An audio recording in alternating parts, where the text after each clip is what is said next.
Hello friends, welcome to my channel. আজ আমরা এখানে স্মলেস্ট এবং লার্জেস্ট ফ্র্যাকশন কী করে বের করতে হয় সে ব্যাপারে ইন ডিটেল আলোচনা করব। তো এখানে আমরা একটা এক্সাম্পল নিলাম। ধরা যাক 7/12 একটা ফ্র্যাকশন আর একটা 5/8।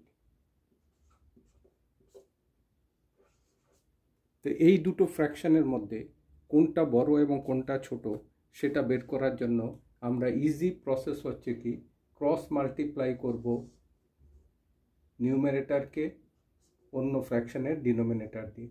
এখানে এই নিউমারেটরটাকে আমরা মাল্টিপ্লাই করব অন্য ফ্র্যাকশনের ডিনোমিনেটর দিয়ে। এবার যদি আমরা এটা মাল্টিপ্লাই করি, ক্রস মাল্টিপ্লাই করি, তাহলে 7 × 8 এখানে হবে 56, আর 5 × 12 এখানে হবে 60। তাহলে এখানে আমরা দেখতে পাচ্ছি 60 এবং 56 এই দুটোর মধ্যে বড় কোনটা? 60। সুতরাং 5/8 হবে লার্জেস্ট ফ্র্যাকশন।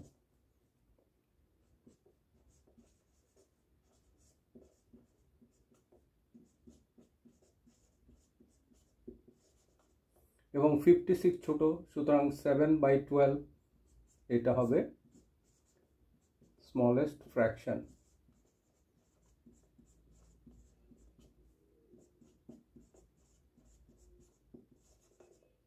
তাহলে এটা একটা প্রসেস। এই প্রসেস আমরা বের করতে পারি স্মলেস্ট এবং লার্জেস্ট ফ্র্যাকশন। এবার এখানে দুটো ফ্র্যাকশন দেওয়া আছে, কিন্তু এখানে যদি দুইয়ের বেশি ফ্র্যাকশন থাকে কি করে স্মলেস্ট এবং লার্জেস্ট ফ্র্যাকশন বের করতে হবে সেটা আমরা দেখি। ধরা যাক আমরা একটা এক্সাম্পল নিলাম 2/3, 4/9, 6/8 and 12/15। এই চারটে ফ্র্যাকশনের মধ্যে কোনটা বড় এবং কোনটা ছোট সেটা বের করার জন্য আমাদের যেই কাজটা করতে হবে, অর্থাৎ এই ডিনোমিনেটরগুলোর আমাদের এলসিএম বের করতে হবে। 3, 9, 8 এবং 15 এই চারটে সংখ্যার আমাদের কি করতে হবে? এলসিএম বের করতে হবে। তাহলে এলসিএম যদি আমরা বের করি কি হবে?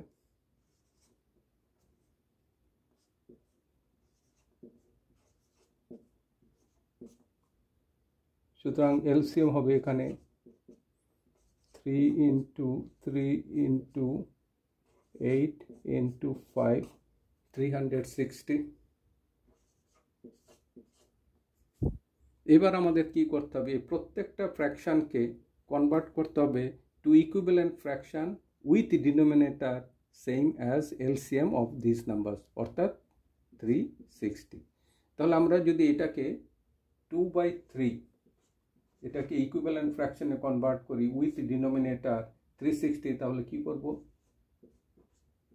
120 দিয়ে ডিনোমিনেটরকে মাল্টিপ্লাই করব, নিউমারেটরকে আমরা 120 দিয়ে মাল্টিপ্লাই করব। তাহলে আমরা পাবো এখানে 240 ডিভাইডেড বাই 360।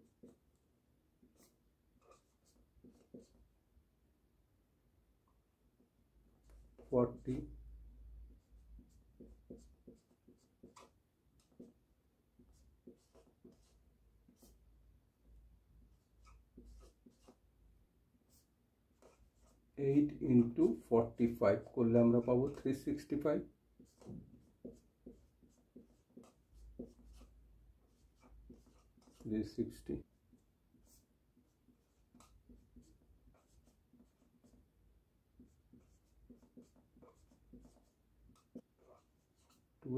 Divided by 360। এই ইকুইভ্যালেন্ট ফ্র্যাকশনগুলোর প্রত্যেক কটা ডিনোমিনেটর হলো 360। নিউমারেটর সব থেকে বড় কোনটা? এখানে 240, 160, 270 and 288। সুতরাং 288 এটা সব থেকে বড়। দেয়ারফোর তার করসপন্ডিং ফ্র্যাকশন কি? 12/15 এই হবে লার্জেস্ট ফ্র্যাকশন।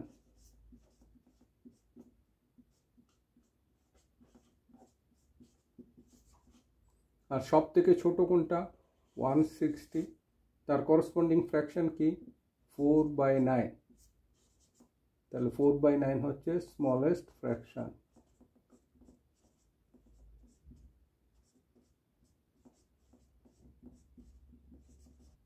সুতরাং এখানে আমরা স্মলেস্ট এবং লার্জেস্ট ফ্র্যাকশন কী করে বের করতে হয় সেটা আমরা আলোচনা করলাম।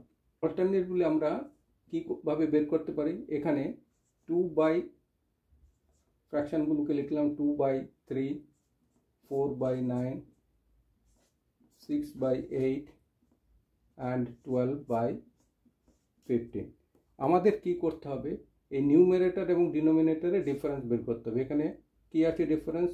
1, এখানে ডিফারেন্স 5, এখানে ডিফারেন্স 2, এখানে ডিফারেন্স 3। এবার আমাদের 1, 5, 2, 3 এর এলসিএম বের করতে হবে। তাহলে এলসিএম, তাহলে এই ক্ষেত্রে এলসিএম হলো 1 into 5 into 2 into 3, that means 30। এবার আমরা কি করব, এই 30কে যদি 1 দিয়ে ডিভাইড করে কি পাবো? 30। সেই সংখ্যাটাকে দিয়ে আমরা নিউমারেটরটাকে মাল্টিপ্লাই করব, অর্থাৎ 2 into 30। 30কে 5 দিয়ে ডিভাইড করলে আমরা কি পাবো? 6। এবার 4 into 6, এবার 30কে 2 দিয়ে ডিভাইড করলে আমরা পাবো কি? 15। তাহলে 6 into 15। 30কে 3 দিয়ে ডিভাইড করলে আমরা পাবো কি? 10। তাহলে 12 into 10। এবার সবকটাকে যদি আমরা মাল্টিপ্লাই করি, এখানে হচ্ছে 60, এখানে 24, এখানে 90, এখানে 120। এবার এই সংখ্যাগুলোর মধ্যে সবথেকে লার্জেস্ট কোনটা? 120। তার করসপন্ডিং 12/15, সুতরাং 12/15 হবে লার্জেস্ট ফ্র্যাকশন।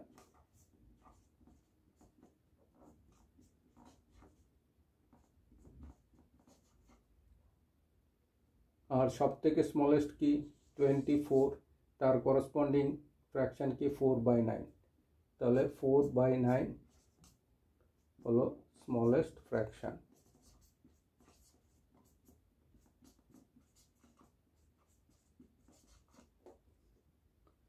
তাহলে আমরা এখানেও দেখতে পাচ্ছি, এখানে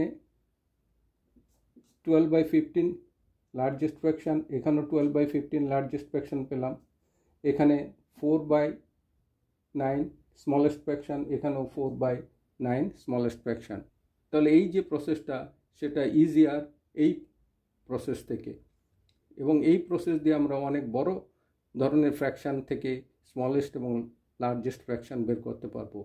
আশা করি এই যে ডিটেল আলোচনা হয়েছে স্মলেস্ট এবং লার্জেস্ট ফ্র্যাকশন আইডেন্টিফিকেশনের প্রসেস নিয়ে, সেটা সবার উপকারে আসবে।